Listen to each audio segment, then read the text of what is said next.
welcome back to Gabbin with Jessa. Today we have finally made it to the end. We are finally here. We are done with our Harry Potter book versus movie series because we have made it to Harry Potter and the Deathly Hallows Part 2. Now, if you're curious, I figured it out and we are a little bit more than halfway through. So everything on this side, chapters 1 through 23, is what was included in the first movie. And then starting at chapter 24, The Wand Maker, is where the second movie kicks off. But yeah, this movie just basically is all action and it kicks off with the action. So we're just gonna start with it right now too. As always, there will be spoilers for both the movies and the book, so just make sure that you are prepared. So like I said, we start off with the Wand Maker, chapter 24, and it is our interview with Ollivander. We learn that he has been captured for nearly a year, I think a little maybe over a year. It is in this part that we learn more about Gregorovich the Wand Maker and Grindelwald as well. They, in the movie, are just mentioned in brief flashbacks, like they don't really even explain who they are, so the casual moviegoer or casual Harry Potter movie fan may not really realize who they are or what their importance is, but it's thanks to Ollivander that we get the real reason behind like who they are, why they matter, and basically the important thing, the Elder Wand. Again, in this book, we are with Harry and he's struggling to either figure out if he should continue and go after the Horcruxes or if he should get all of the Deathly Hallows and become the Master of Death, and that is how he should defeat Voldemort.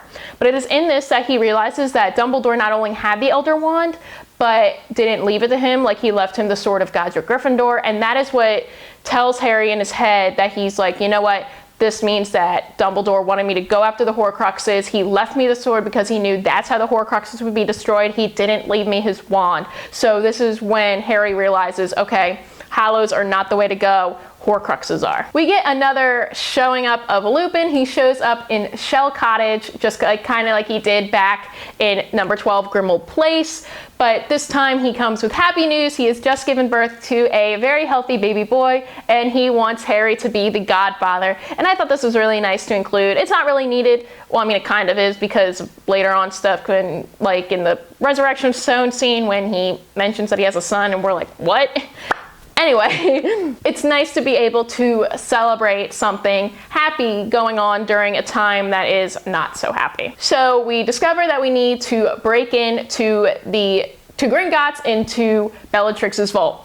Super fine. Probably the best part of this movie is Helena Bonham Carter acting as Emma Watson, acting as Hermione, acting as Bellatrix. It is pure perfection, just the amazing acting skills from Helena Bonham Carter and Emma Watson, because originally Emma Watson actually acted out the entire scene as how Hermione would act as Bellatrix, and then Helena Bonham Carter just copied her mannerisms, and I thought it was perfect. I thought that she absolutely nailed Hermione trying to be Bellatrix, and just reminds you of just how great the acting is in these later movies. Harry uses an unforgivable curse for the very first time on an unwilling person, and the book really gives us his feelings towards it, because Gripbook tells him, it's like, oh, you need to put him under the Imperious curse and he needs to help us, so you need to do this. And Harry is just not, his feelings are just expressed in this book of how he feels about doing that. And I thought that was a really nice moment to put in to this book, because we've never seen him use an unforgivable curse before. So I really like that. So we get to the vault and we learn that when you touch objects, they continue to multiply. And while I thought that effect was really, really cool and really well done in the movies, I don't really like that they left out how it gets hot to the touch, because every time you touch it and then it like feels like your skin is burning. And I think that's really important to the scene too, because it adds more stakes, because their skin is like literally on fire. It feels like that because every time they touch something it multiplies and everything is hot. So I kind of wish that they kept that in the movie, but I guess maybe it would have been a little hard or maybe a little corny to just be like ow, ow, ow, or like whatever. So I mean, I understand it, but I kind of wish it was still in there. Another thing that the movie adds that was not in the books that I realized while rereading and rewatching this was that Voldemort in the books actually can't tell when Harry destroys a Horcrux. He can't tell when it's been destroyed, because in the movie we see him, you know, go through pain, whereas in the books he's more of like just caught on that Harry's been doing this because of the events that have happened, and he realizes that this is what Harry is trying to do. It's not because he feels any sort of pain. I think maybe he should. I mean, it's part of his soul getting destroyed, but that is a departure from the book. We break out of Gringotts, we make it to Hogsmeade, and the alarm goes off because the trio's tripped it, but also Harry has conjured his Patronus, so they're like, the trio is here. And it's Aberforth who actually convinces the Death Eaters, actually that was my Patronus, it was a goat, not a stag, and I was the one that set off the alarm, my bad.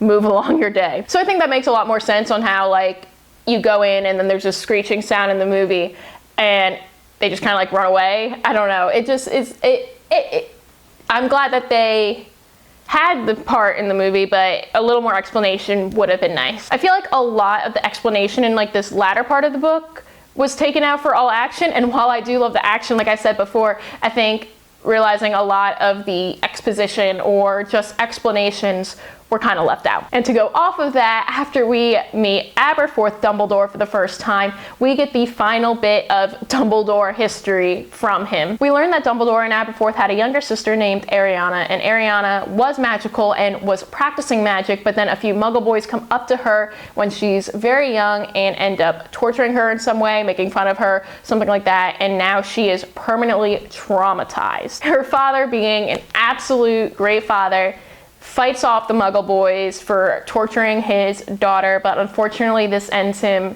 up in Azkaban. So now Ariana has to have a special watch kept over her because she just, with her trauma that she had, her magic is unpredictable, and this leads to Dumbledore and Aberforth and Ariana, this leads to their mother being killed. Ariana killed their mother. So after that, after Dumbledore graduated from Hogwarts, he had these plans to go off with Elphias Doge, who we met earlier, to travel the world together, but he ends up not doing that because he knows he needs to stay home to take care of Ariana after their mother has passed away, but that is until he meets Grindelwald. When he meets Grindelwald, he is now on a quest for the greater good to find all of the Deathly Hallows. This leads to Dumbledore, Aberforth, and Grindelwald all getting into a duel between the three of them, which ends up to Ariana being killed by we don't know who. But this tortures Dumbledore. This is what he saw, what he experienced and felt while he was drinking the potion in Half-Blood Prince in the cave, and this is what just eats him alive for the rest of his life. During this part, Aberforth and Harry kind of argue about what Dumbledore really meant, like for the greater good. Of course, Aberforth is on the more negative side, but Harry is still standing up for Dumbledore, even learning about this past. He doesn't want to turn his back on him because he knows that he is doing things for the greater good. Aberforth calls for Neville through the portrait of Ariana, and Neville reveals to them that they've actually been continuing to use the enchanted galleons from Dumbledore's army for the Resistance, for their communication. So I thought that was a fun little pullback to year 5, but also that Neville's grandmother had Death Eaters come after her because of what Neville had been doing by starting the Resistance and leading it up in Hogwarts. But she put them in the hospital, and I'm like, yes, Grandma Longbottom, you are queen. And she is now on the run, but that just still makes me so happy. Also during this journey, as they go into the Room of Requirement, Harry is debating with himself whether or not he should tell Dumbledore's army about the Horcruxes, whether he wants to get them involved or not, but then he realizes he doesn't want to be secretive like Dumbledore. While Dumbledore had his reasons to be secretive, Harry doesn't want to be like that. He wants to express what he's doing and why, and just get as many people on board as he can. We get to the Room of Requirement. Everyone's so happy to see Harry, and we are ready to go. We have to find the diadem and the snake, and we have to get things started.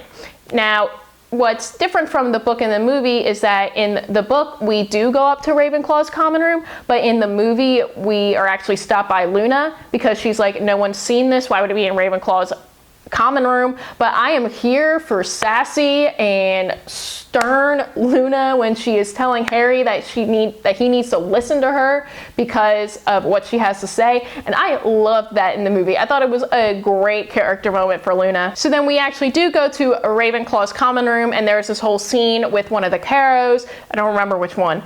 and he is ready to call for Voldemort. He believes that Harry is there, even though he hasn't actually seen Harry yet. And then McGonagall comes and tells him that he can't really be there. He spits at her, and McGonagall is not having any of it. She's like, no way. And this actually pisses Harry off, and he goes and helps to defend McGonagall, and they defeat the Carrows. And this is where they talk about the plan of what Harry needs to do instead of like the Great Hall scene. So, I don't know, I like the Great Hall scene kind of, but I wish that we still had this original scene in there. But one thing that I do like from the Great Hall scene is the line that Harry said to Snape, like, how dare you stand where he stood. I don't know, I thought that was really powerful to what Harry was feeling at that moment, and to just, I don't know, I really liked it. I also liked in the book how we got a nice moment with Percy reuniting with his family to show, hey, even though these last few years have been rough, I'm with you, I want to stay with you, and I just thought that was so nice. Also, McGonagall tells the students, okay, if you're of age, you're allowed to stay and fight, but however, if you are underage, you must leave. And there's just so much love and support that the students give to the school, and even the younger ones are like, no, we want to stay and fight, we want to help the cause. Just because we are young doesn't mean that we can't do this. And I just love seeing that in the book. I love that there's so many people that want to stay and fight, even if they're not confident in their abilities or haven't had the best training yet, especially after this year. I mean, it was just terrible, but I don't know, it just makes me so happy to see so much support that people want to do for the good. So we go and we find the Grey Lady, and I really liked the scene. I liked how we learned more about her history between her and her mother, and how she died due to the hands of the Bloody Baron, and then that's how the Bloody Baron died, because he actually ended up killing himself because of it. And we also learned the history of the diadem, which we do get in the movie. I just wish we had a few little extra spits of information in there from the Grey Lady about her family history, and along with the Bloody Baron as well. But I can see why it got cut. It's not really needed. Ron and Hermione's first kiss is different in the book than it is in the movie. In the movie, we are in the Chamber of Secrets, and after they have been like spritzed with water because they destroyed the cup Horcrux with the basilisk fang, and then they just decide to kiss. Whereas in this one, I think it's a little more sweet in the book, because Ron realizes that the house elves are still down in the kitchens and they may not know about the fight that's going on, and he's like, we need to tell them, we need to get them out, we need to just inform them of what's going on. And then Hermione kisses Ron because he realizes the importance of them. And while back in year 4 he kind of made fun of Hermione for starting SPEW, he is now seeing the importance of it, and Hermione realizes that he does care and just decides to finally get together. And I thought that was really sweet. I thought it really worked well for their characters in the book. In this movie, Crabbe is replaced by Blaise Zabini, and everything that happens to Crabbe is kind of also replaced by Goyle. For example, Crabbe is the one that starts the fiend fire in the Room of Requirement when they're trying to get the diadem, and he is also the one that dies due to the flames, whereas in the movie, it is Goyle. This is because the actor who played Crabbe was arrested, I believe, and kicked off the movie for protesting or having weed or something like that. But he was no longer allowed to be in the movie, so he was replaced physically kind of by Blaise Zabini, who is a character in the book that is friends with Malfoy, but Goyle replaces his actions. And in the book, we actually get to see Fred's death due to the explosion, and my heart breaks every single time because I love Fred.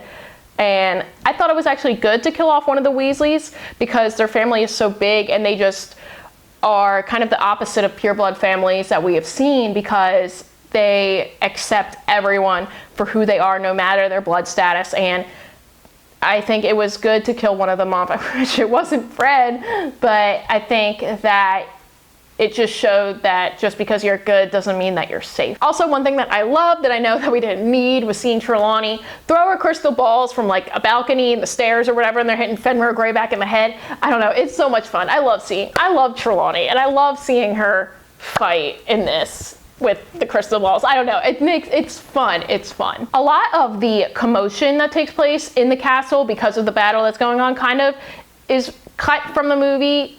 There's like this one big montage scene of the trio kind of running through the castle and seeing everything that's going on. But in the book, there's so much going on that you don't even like realize what's happening on the sides.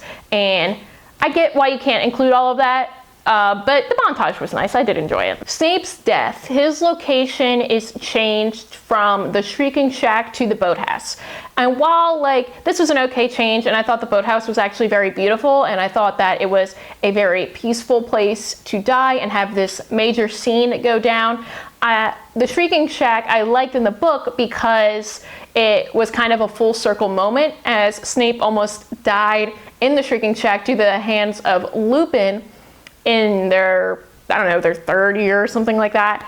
And it would have been a nice full circle moment to see the place where he almost died and was saved by James Potter, then is the place he actually ends up dying in the hands of Harry Potter. Not because of Harry Potter, but also a Potter is there in the vicinity. I think that the movie did pretty well with the flashback scenes for Snape's worst memories.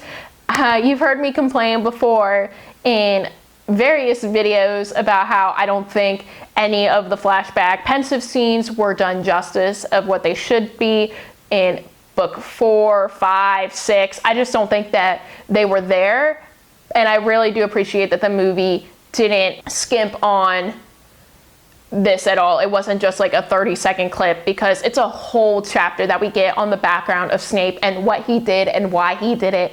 And I'm very glad that they kept a good amount in there. However, a few of the things I would have liked to see that were not in there was the argument between Lily and Petunia, how Petunia actually ended up writing to Dumbledore to ask to be let in because she wanted to be with her sister, and the little fight that they had before Lily went off on her very first year on the Hogwarts Express. I would have liked to see Lily and Snape getting into arguments about his friends, how she doesn't trust him, how they like the dark magic and everything like that, and how this kind of puts a strain in their friendship as well. I wish we saw Snape calling Lily a mudblood and how that affected her and also him in their 5th year, I believe it was. It was around the time of the OWL exams.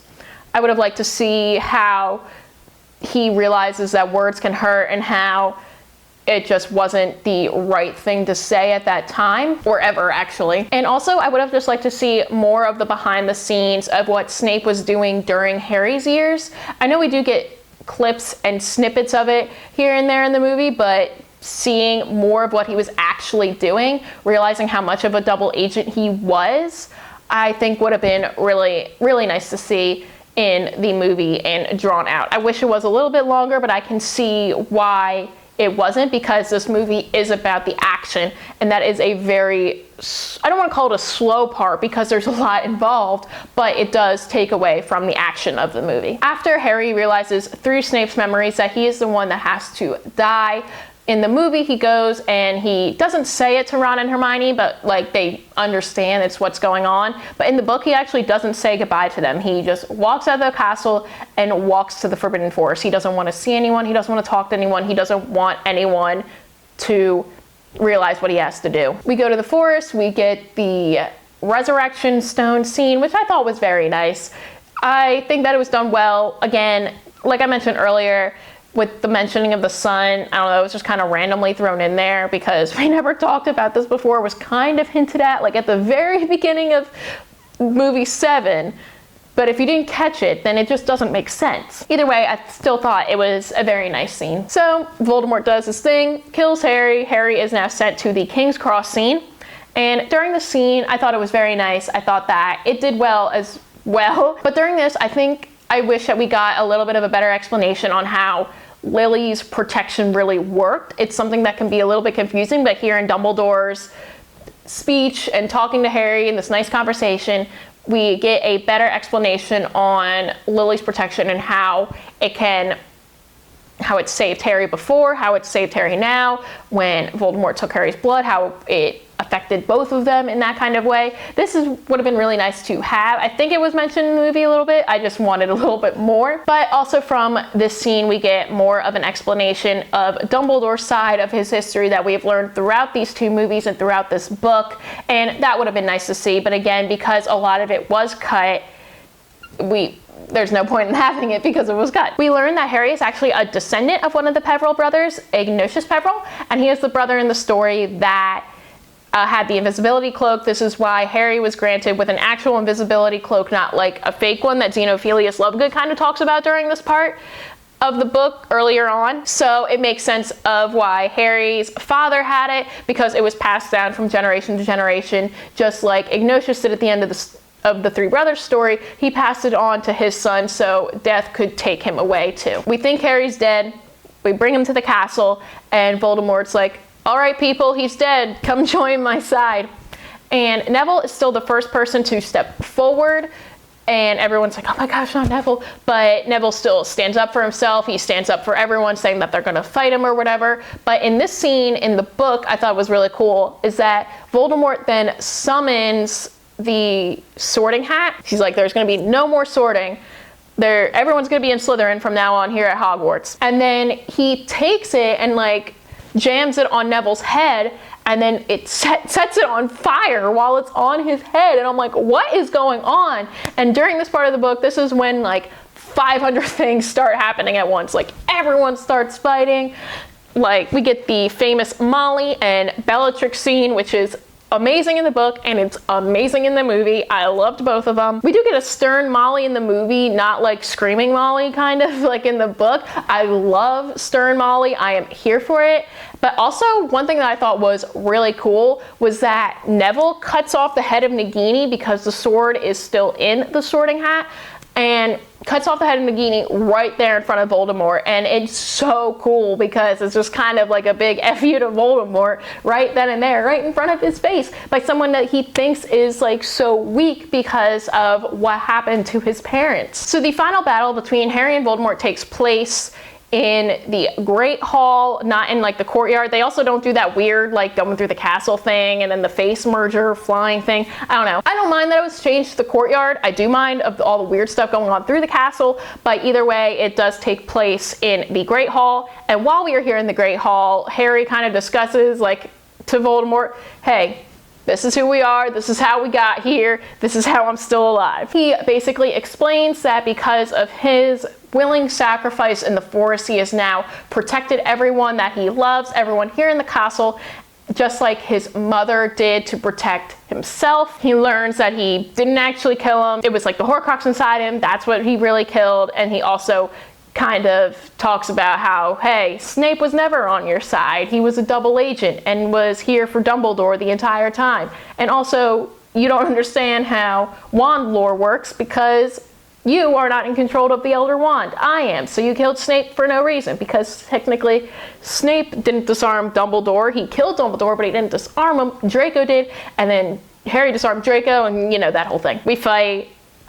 Harry doesn't technically kill Voldemort. His Avada Kedavra curse just backfires on him because of the Elder Wand having the allegiance to Harry. And what I really didn't like in the movie was that with Bellatrix and Voldemort, they just kind of like floated away as confetti. They didn't have like a body, and it would have been so nice to have like a physical body to see it, because I know that a lot of people afterwards had theories of like, well, are they really dead? Like there wasn't any body to prove it. And I'm like, ooh, like that's a good point. And I wish we could have had a body, you know, maybe give it a little kick or something afterwards. After the battle, Harry then goes to the headmaster's office, and he goes to talk to the portrait of Dumbledore and explain to him what he's going to do with the Hallows. And the biggest thing was he's going to keep the invisibility cloak. He lost the Resurrection Stone as he dropped it in the Forbidden Forest. And with the Elder Wand, he is going to return it to Dumbledore's grave after he fixes his own wand that he got, his very first wand, because it was destroyed in movie 7 and the beginning of this book. That's all he wants, and then he returns to Dumbledore's grave. While I really like that in the book, and I wish that they had kept it, I understand from a movie standpoint, I kind of liked how Harry also destroyed it. I don't think he should ever be able to like snap it that easily, but I like how it was his way of being like, I don't want this in the world. I don't want this powerful thing to get into the hands of anyone. It's just not of this world. It shouldn't be here. And so he destroys it and throws it over the cliff that is left over from the battle ruins. And so I do like that from a movie standpoint too. Overall, for the epilogue, Didn't really mind it in the book, didn't really mind in the movie, except for the fact that they all looked like 50 when they should have just been like in their early 30s or something. But I also wish I got to see Ted Lupin. That would have been fun. But it also makes sense of why he wasn't there, because he was mentioned for like half a second in the woods, and it was all confusing anyway. But I don't know, I didn't really mind it. So that is it. We have made it to the end. We have done all 7 books of the Harry Potter book versus movie series, which means we've also done all 8 movies. 8 videos later, we are done. This has been so much fun because Harry Potter is something that I will always love. Every time I reread it, I've learned something new about it, and I think that this is just such a great series to anyone who wants to read it. There's so much that you can learn about yourself and the real world, and that it's more than just wizards throwing spells at each other. I can't find words, as you can tell. It's just amazing. It's something that I will always love and always treasure and continue to have in my life and to pass down for, I don't know, for my future kids, and hopefully their future kids, and hopefully just continue on, because this is something I truly love. This was a part of me growing up, and it's still a part of me now, a very big part of me, and I loved being able to talk about this during this series. But I want to hear what you guys have to say, so leave me comments down below, whether that's about this movie and book or the past ones, or any suggestions that you want me to do next. I do have a next series, because of all the buzz that's been going around on a new release. That's going to be my next one that I'm excited to do. But don't forget to like and subscribe as well. And until next time, keep on gabbing.